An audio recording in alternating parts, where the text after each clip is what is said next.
Boa noite, então. Ah, a Boa gente, noite. Boa noite. Boa noite. a gente tá aqui hoje, então, para gravar um podcast da disciplina de Introdução à Medicina Veterinária. Ah, a escolhida para fazer a entrevista foi a professora Marjorie Giacometti. Ela que é médica veterinária pela Universidade do Oeste de Santa Catarina, mestra em Medicina Veterinária pela Universidade Federal de Santa Maria e doutora em Ciências Biológicas pela Universidade Federal de Pelotas, com ênfase em microbiologia e parasitologia. Ela já ministrou as disciplinas de anatomia animal, microbiologia veterinária, histologia veterinária, e histologia, embriologia e saúde pública na Universidade de Cruz Alta. Acho que vamos começar com as perguntas, ou alguém tem alguma coisa para complementar? Queríamos agradecer a presença da professora aqui conosco e pela disponibilidade do tempo, né? Então, boa noite. É uma honra estar aqui com vocês. Então, se vocês quiserem começar, fiquem à vontade. Então tá, boa noite. Meu nome é Luísa Eduarda Esper Gonçalves.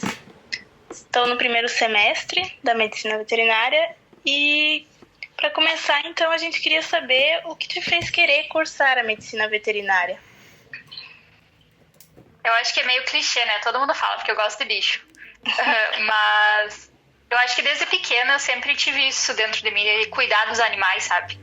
Não só gostar, mas também o cuidar dos animais. Eu lembro, assim, que quando eu era pequena eu tinha um jaleco.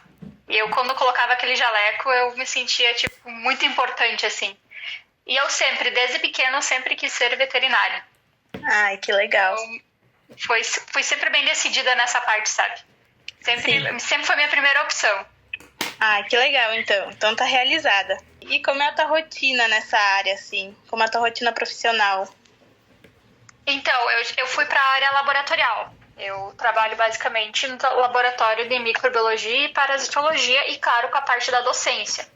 Então, basicamente, a parte da docência, você prepara a aula, você dá aula como os professores de vocês, e a parte no laboratório é mais a parte de pesquisa mesmo. Então, a gente tem um projeto de pesquisa e a gente desenvolve aquele projeto, faz testes, enfim, com parasitos, que é a minha área, e depois a gente publica artigos. Isso, então, melhora bastante o nosso currículo para sempre seguir nessa área, sabe? Para a gente conseguir, por exemplo, dinheiro para comprar equipamentos para o laboratório.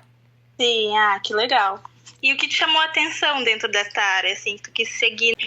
Quando eu entrei na veterinária, eu queria a clínica de pequenos, mas acho que do segundo semestre, se eu não me engano, eu descobri a parasitologia. Então, eu tive a disciplina. E pra mim, assim, era o que eu mais gostava. Eu adoro o ciclo dos parasitos. Vocês provavelmente não estudaram ainda, mas vocês vão estudar. Então, é o que me realiza, sabe? Eu gosto de estudar doenças dos animais, tanto na área de micro quanto na área de parasito. Então, eu acho que isso foi o que mais me chamou a atenção, assim, essas doenças, sabe? Tu estudar, tu entender como é que elas acontecem, tu fazer o diagnóstico delas. Então, isso que eu acho que me chamou mais atenção na área. Sim, legal. Então, na minha parte é isso, as perguntas. Agora tem a Carol. Boa noite, tudo bem? Boa noite, tudo bem? Tudo certo. A gente queria saber quais são os passos mais importantes para chegar até onde tu chegou. Olha, depende muito do propósito de vocês, a área que vocês querem. Como eu queria docência, eu não ia me escapar do mestrado e doutorado, por exemplo. Então, no meu caso, assim que eu me formei, eu já ingressei no mestrado, e depois do mestrado fui pro doutorado, terminei o doutorado, fui dar aula. Então, mas aí que tá, depende muito, porque, por exemplo, se você gosta da clínica, seja de grandes ou de pequenos animais, não tem por que fazer mestrado e doutorado se você quer ser clínico, então, ou seria mais interessante você fazer uma residência, por exemplo. Então, depende muito do propósito mesmo. Depende da área que a gente quer seguir, né? Exatamente. E o mercado de trabalho na tua área, tanto na parasito quanto na docência, é bom? Tu gosta, sim? Satisfaz tuas expectativas? Eu adoro dar aula, eu adoro ser professora. Então, por mais que às vezes a gente não dê aula da nossa disciplina, por exemplo, muitas vezes eu tive que que estudar novamente para dar aula. Bom, o Paulo sabe, o Paulo foi meu aluno na Unicruz, então ele sabe que eu dava histologia. Histologia não era minha área era parasitologia. Então eu sempre tinha que estudar para dar aula para os alunos. Então também era bastante um pouco desafiador, sabe? Mas Mesmo assim, tu ficava realizada por dar aula, mesmo com não certeza. Exatamente, era um momento do meu dia que eu relaxava, quando eu dava aula pro pessoal. mesmo Olha que legal. mesmo que ela não tivesse na área dela, dando aula ali, tipo, de histologia, era uma ótima aula. Era show. Que bom que vocês gostavam. Fico bem feliz. Agora acho que é eu, Carol. Isso, Então nós dispensamos apresentações, né? Acho que fui aluno teu por 2 semestres, né, prof? Acho que foi, né? Sentimos falta ainda da senhora. Querido, eu também. Vamos lá, então. Durante a graduação da veterinária, prof, como a senhora até já falou alguma coisa ali, né? A senhora se interessou por mais alguma área? Eu gostava bastante também da patologia clínica. Mas sempre foi a área do laboratório, sabe? Sim. Ou seja, na doenças infecciosas, ou seja, na área de patoclínica. Sempre foram as áreas que eu mais gostei, assim. E durante a graduação ali, tipo, quais foram as maiores dificuldades que a senhora teve? Alguma disciplina, alguma... E nos momentos pós-formada ali, tipo, o que mais a senhora achou difícil? Durante a graduação, eu sempre tive muita dificuldade com as disciplinas zootécnicas, sabe? Então, essas bovinocultura, suinocultura, pra mim era horrível, porque eu tinha muita dificuldade. Mas eu acho que dependia muito do professor também. Vocês sabem que tem professores e professores. Então, às vezes a disciplina ela nem é tão difícil, mas tem professores que complicam muito. Eu era assim com bioquímica, por exemplo. Eu lembro assim que eu tinha que estudar umas 12 horas seguidas para conseguir entender a disciplina, sabe? Já é uma disciplina difícil. E às vezes eu tinha que me esforçar bem mais para poder aprender, e também não era uma coisa que eu gostava muito, então tem isso também. Acho que essas foram as maiores dificuldades na minha graduação, aquelas disciplinas que eu não gostava mesmo. E depois de formado, bate um desespero, porque tu tem ali 5 anos que tu aprendeu, aí tu vai ter que se virar sozinho agora, tu não pode mais errar, basicamente, sabe? Porque tu podia errar na graduação depois disso. Então, tu fica um pouco desesperado, mas como eu falei antes, depende muito do propósito. Se vocês sabem o que vocês querem, vocês vão atrás do que vocês querem.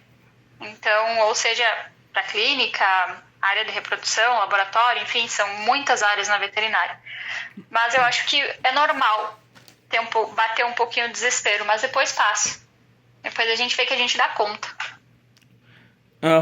Agora, tipo, entrando um pouquinho mais na tua área ali, de parasitologia, a gente sabe que um parasita bem comum aqui nos rebanhos do sul, principalmente, por ter um clima propício, né, é o carrapato, né? Então, quais as estratégias que a senhora indicaria para prevenção e controle desse parasita? Principalmente quando... Para os rebanhos de leiteiros ali, que a carência é uma grande dificuldade para o produtor. Então, antes de tudo, vocês têm que conhecer qual que é o carrapato que está presente na tua propriedade, na pastagem. Hoje em dia, o mais comum que a gente tem é o Rhipicephalus bophilus micrópolis, que ele é um parasita hematófago, então ele se alimenta de sangue. E, na verdade, quem faz o repasto sanguíneo, ou seja, quem se alimenta de sangue, são as fêmeas. Então, isso é bastante importante, porque, por exemplo, elas são responsáveis por transmitir a maioria das doenças, que é a principal delas, tristeza parasitária, que é a babésia e anaplasma. Não sei se vocês já ouviram falar, mas acredito que sim, porque é bem comum essa doença. Sim. E o que eu sempre digo assim, não adianta a gente só tratar o animal. A gente tem que tratar o ambiente quando se fala de ectoparasita. Então, para carrapato não é diferente. Só que uma grande dificuldade que eu vejo nos produtores, principalmente, é quando tratar. Muitas vezes o pessoal trata na época errada. Trata quando tem muita larva, por exemplo, de carrapato. Aí não adianta, porque é muita mesmo, imagina. Uma fêmea, ela bota muitos ovos. Então, o ideal seria... Depende também da tua região. Por exemplo, aqui no sul, Se eu não me engano, já são 3 gerações de carrapato que se tem por ano aqui. Então, esse mês de outubro seria o ideal para iniciar os tratamentos com os acaricidas, porque é quando as larvas elas estão começando a se desenvolver. Então, é nesse momento que você mata elas. Então, para elas não chegar na fase adulta, para elas não se alimentarem do sangue do animal, por exemplo, e transmitirem a tristeza parasitária. Mas, claro, outra coisa que é bastante importante é você escolher bem o produto que tu vai usar, porque são muitos acaricidas no mercado. E para isso, para você escolher bem o produto, a gente sempre recomenda fazer um teste de sensibilidade, que é o biocarrapaticidograma. Não sei se vocês já ouviram falar sobre ele. Mas é um teste onde você testa vários produtos e você vê qual produto os animais da sua propriedade vão ser susceptíveis, ou seja, quais que matam o carrapato. Então é bastante importante eu fazer esse teste para você também não gastar dinheiro, né? Sim. Outros cuidados. Na hora da aplicação, tem que se cuidar, tem que respeitar o período de carência.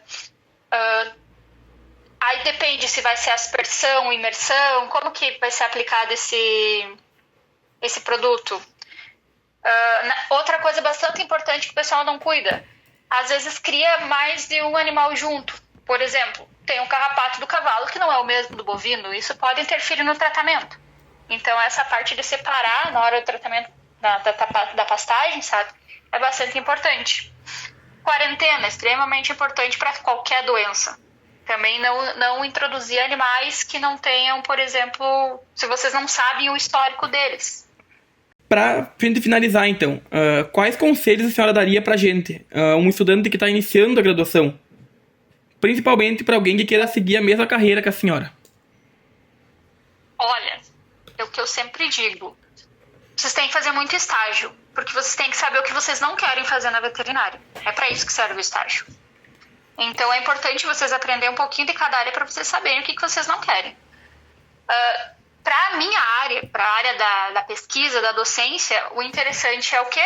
Produzir, fazer projetos de pesquisa, publicar resumo em congresso, resumo em seminário, que vocês acredito que tenham na universidade. Então, enriquecer o currículo de vocês, porque vocês vão ver que na área da docência isso interfere muito. Porque um currículo melhor, as chances são melhores, até num concurso, por exemplo. Então, eu diria que seria vocês começarem a trabalhar no laboratório, né, na área de parasito ou na área de micro, e começarem a desenvolver projetos de pesquisa, começarem a fazer pesquisas básicas mesmo, sabe? Que não requerem tanto dinheiro investido, por exemplo. E vocês conseguem fazer na faculdade mesmo. Mas tentem ao máximo conseguir, por exemplo, bolsa de iniciação científica. Também ajuda um monte. Eu acho que pra minha área seria isso, sabe? A gente vai agradecer muito a senhora por ter topado, né, gravar com nós. A gente precisava de alguém, eu escolhi a dedo, senhora, gosto muito de ti e acredito muito no potencial da senhora. Que bom, eu também acredito no potencial de você. Muito obrigada, a gente agradece muito a tua disposição para esse trabalho e vai ser muito importante, né, daqui para frente também a gente saber o que vai querer lá na frente.